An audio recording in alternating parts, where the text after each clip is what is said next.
ఈ మాటలు ఎప్పుడు మండోదరి రావణాసురుడితో చెప్పినట్టు మహర్షి మనకు రామాయణమును రాయలేదా అనే అనుమానములు వస్తాయి. ఎందుకు మండోదరి గురించి ఎందుకు రాయలేదు? ఇంత మహాపతివ్రతాన్ని ఇప్పుడు అంటున్నాడు. ఎప్పుడు కూడా ఒక్కసారి సీతమ్మ దగ్గరికి 10 నెలల నుండి ఎప్పుడు హింసించడానికి వెళ్తుండేమో రావణాసురుడు. అలానే మండోదరి ఎక్కడ వేరే అంతఃపురం ఉన్నది లేదు, శయన మందిరంలోనే ఉంటుంది. అప్పటి ధర్మం అది వాళ్ళకి అలా ఉండేనండి. ధర్మం అది అప్పట్లేదు అప్పటి ధర్మం. కాబట్టి ఆ తల్లి అనుమానాలన్నీ పటాపంచలైపోయినట్టు మండోదరి ఎందుకు మహాపతివ్రత అయినటువంటి క్లిష్టమైనటువంటి సన్నివేశంలో ఆమె మాటల చేత ఆవిష్కరింపజేస్తున్నారు మహర్షి. మహర్షి ఒక వ్యక్తిని ఆవిష్కరించాలంటే గంటల తరబడి రాస్తే సరిపోదు, ఒక్క మాటలో తెలిసి చెప్పచ్చు. అందుకే మీరు అంటారు కదన్నా గొప్ప మాట. గింటలు బియ్యాన్ని కడిగి పొయ్యి మీద పెడతారు, ఆ తర్వాత అది ఉడికిందో లేదో చూడడానికి ఏం చేస్తారన్నా, ఒక్క మెతుకు చూస్తారు కదా, 2 మెతుకులు చూస్తారు కదా. గింటల అన్నాన్ని కూడా 1-2 మెతుకులే చూసి ఉడికిందయ్యా అంటారు. ఇంకొందరు మాత్రుంటారు ఇలా చూసి చెప్తారు ఉడికిందయ్యా తెచ్చేయండి అంటారు. మరి గింటలకి ఎన్ని బియ్యం గింజలు ఉండాలండి? అవన్నీ పట్టి పట్టి పట్టి పట్టి ఒత్తి చెప్పాలనా? చెప్పాలి కదా. అలాగే మహర్షి గొప్పతనం చూడండి. ఇక్కడ రామాయణములో ఎక్కడ కూడా మండోదరి గురించి చెప్పలేదు. ఇప్పుడు ఒక మాటలు చెప్పేస్తున్నాడు మండోదరి యొక్క పాతివ్రత్యం ఏమిటో. తాసాం విలాపమాననాం దతా రాక్షసయో సీతాం జ్యేష్ఠ పత్ని ప్రియా దీనా భర్తారం సముదీక్షత రసగ్రీవం హతం దృష్ట్వా రామేణ చింత్య కర్మణా పతిం మండోదరీ తత్త కృపానా పర్యదేవయాత్. ఒక మాటలు చెప్పేశాడు మండోదరి ఎంత పాతివ్రతం చెప్పేశాడు.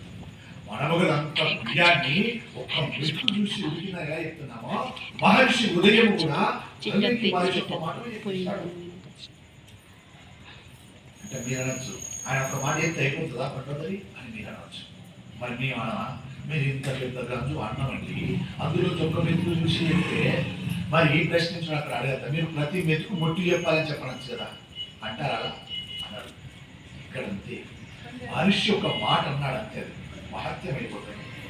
మండోదరి అంతఃపురములోంచి పరిగెత్తుకుంటూ వచ్చింది. వేడి ముసుగు తీసివేసి రావణుడి దగ్గరకు వచ్చి ఒక మాట అంటుంది. శోకమును పొందినటువంటి మండోదరి భర్తను, అక్కడ పడిపోయిన భర్తను రావణాసురుని కింద పడిపోయినాడు. ఎలా పడిపోయాడు?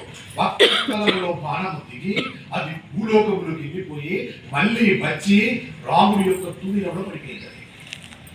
అంత శక్తివంతంగా వచ్చేసింది. అలాంటి బాణపు దెబ్బ తిని బ్రహ్మాస్త్రం ఎత్తుడై కింద పడిపోయాడు. అచేచనంగా పడిపోయినాడు. ఎలాంటి రావణుడు, ఎంత గొప్ప వీరుడు, చూరుడు, ధీరుడు, మహారాజు.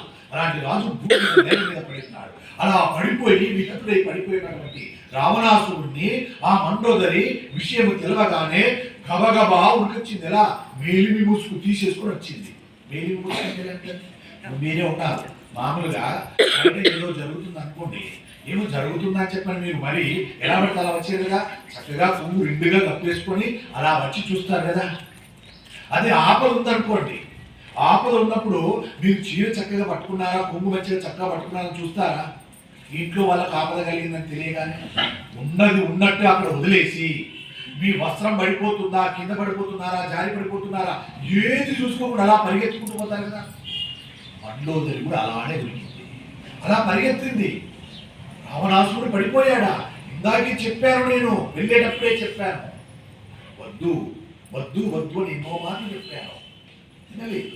వెళ్ళాడు అని పరుపరు కూడా వెళ్ళి ఆ కింద పడిపోయినటువంటి నిచేతుడైనటువంటి రావణాసురుని యొక్క తల తీసుకొని ఒడిలో పెట్టుకుని గట్టిగా కౌగిలించుకొని, తల్లి ఇవాళ నేను మేమి ముసుగు లేకుండా పరిగెత్తుకుంటూ వచ్చిన దానినై, ఏమి మాట మా తల్లి దమయంతి దేవన్నది ఆ రోజు నాడు నలచక్రవర్తి